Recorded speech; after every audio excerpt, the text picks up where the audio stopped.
Are you getting ready for Christmas like my family is? We're having a lot of fun in our house right now, getting ready for Christmas.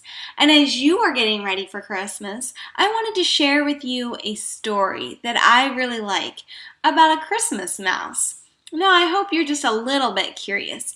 But anyways, today we are going to read part of this story together. And we're going to do the first part of our art project together. And then the next time that we're together, we are going to read the second part of our story and see how it ends. And then we will do the rest of our art project. The art project is going to be a Christmas candle. And that's just because at Christmas time, we light candles and we often set them in the windows or we have them in our decoration. And what is this candle lighting thing all about? Why is it so important? Well, one reason that we light candles or put lights on our trees or hang lights all over our house is because Jesus is the light of the world, and we are celebrating His coming at Christmas time. And so in celebration of the light of the world coming, we are going to put a light out to show that Jesus is coming. The light of the world is coming, and in celebration, I light my candle or I light my Christmas tree. And then there's other reasons that we use light at Christmas time. And one of the reasons you'll see today in our little Christmas story that I'm going to share with you. Mouse's Christmas Gift by Mindy Baker. Mouse shivered in the drafty sanctuary of the church. The room looked bleak and bare.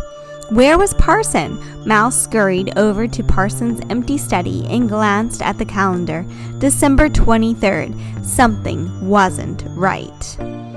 As he crept back to the sanctuary, Mouse glanced around the room and he realized what was missing.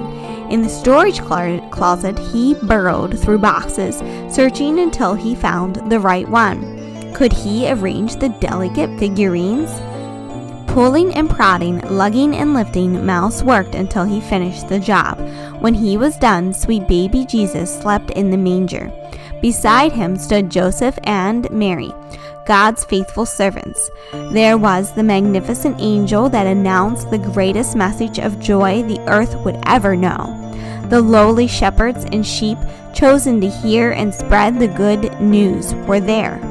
And last but not least, the wise men from the east who followed the star and brought gifts to the King of Kings. But something still did not feel right. Where could Parson be? Mouse ducked through the crack in the wall.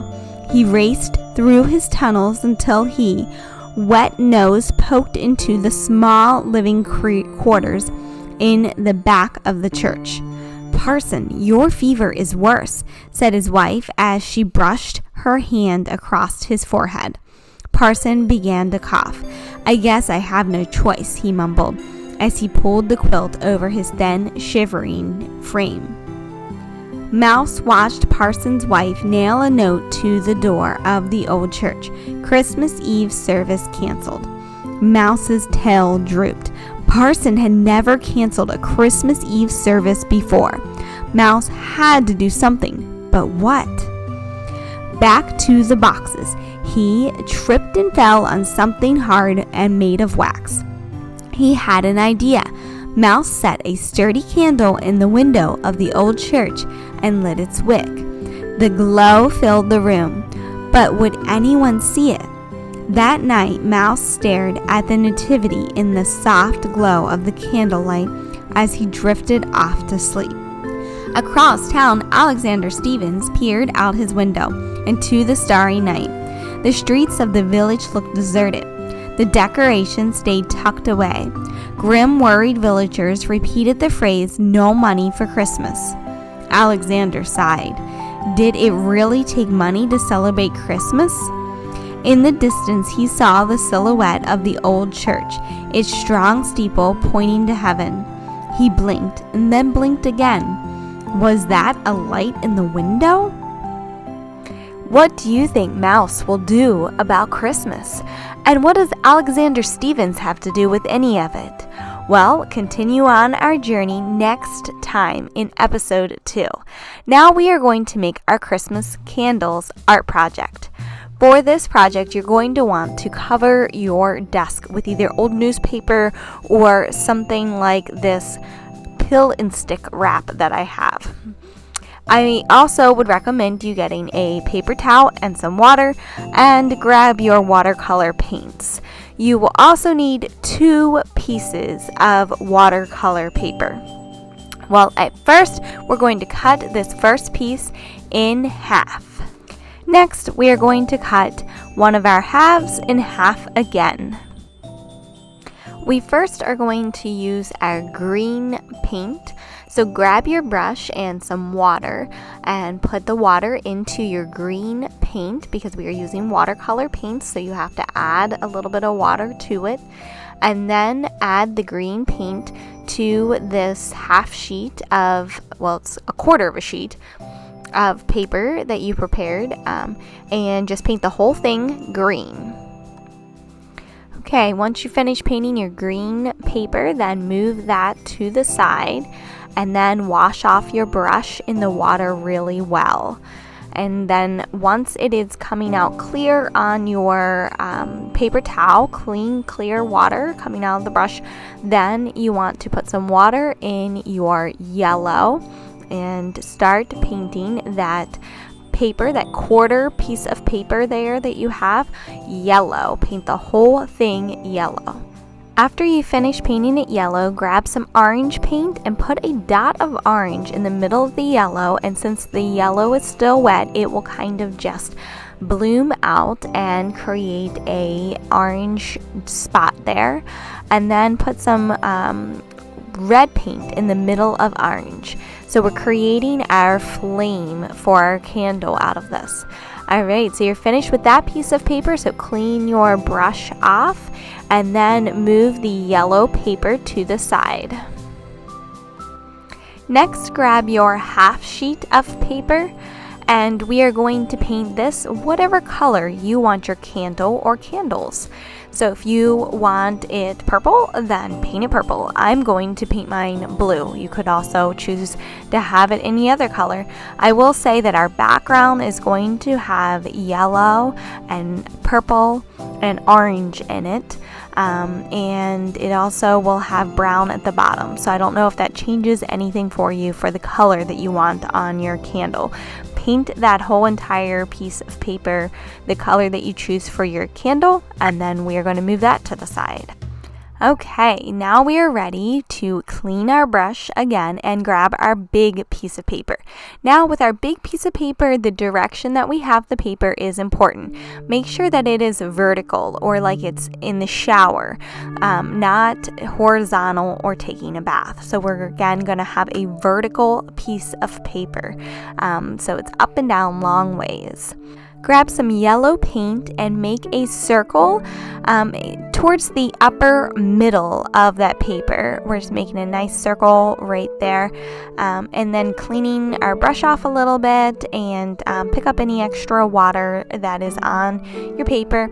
Grab some more water and then get orange paint, and we're going to put the orange paint around the outside of the yellow, and it's okay that it's blending together. That's actually what we will want it to do. So go around that orange paint a couple times. Go around with the orange paint a couple times so that it's a nice thick band of orange paint. We're going to clean our brush off and then just run our brush over where the yellow and the orange are joining. So that way it blends, and I'm actually going to pick up a little bit more yellow and I'm going to put that into the center of my circle and pull that out into the orange. What we're trying to create is a nice soft blended glow of our candle here. So this is going to be like the center where our candle light is shining the most, and we're going to work out from there. And if you got extra paint like laying there because there's too much water, you can just pick it up with your brush and clean off your brush then. And we're going to get purple paint. Purple is going to be next, because I wanted a nice dark color that's going to be able to be pushed out by the light of the candle. So purple's pretty dark, so we're putting that out around the orange, all over up to the top corners, and going down. You can go the whole way to the bottom. I will tell you that we're going to put brown strip across the bottom for a table. And it does not matter if you put purple there or not, because the brown will go right over top of the purple. I will leave mine blank at the bottom so that way I can put my brown strip in. But you can see I'm just taking my brush and I'm working around and around that orange area with the purple. Now, because we want that purple nice and dark, I'm going to add just a little bit of black to the corners, and then I'm going to work that in with my brush so that it works in and makes it like a darker purple, because like I said, we want it to be like there's candlelight in the center of our paper and it is pushing away the darkness, and so we want that purple being pretty dark out there around the edges where the darkness has not been pushed away. Alright, now at the bottom here, I'm going to take my water and put some in the brown. And it's okay that your water has turned brown by this point. As you can see, mine is brown, and it's okay because our last color we're using is brown, so it works out perfectly fine. So we're going to just put a strip of brown across the bottom here to be like the table where our candle will sit. And that completes our background painting. So next time that we are together, we will work on the candle for on the page. So we're going to use that candle paper that you painted, that half sheet of paper. We're going to use the green. We're going to use the flame paper that you painted, the yellow one. And we will use this background paper. So we'll just set everything to dry, and we will be back next time to finish up our story and our project that we're working on. I thank you so much for creating with me, and I hope you enjoyed today's video.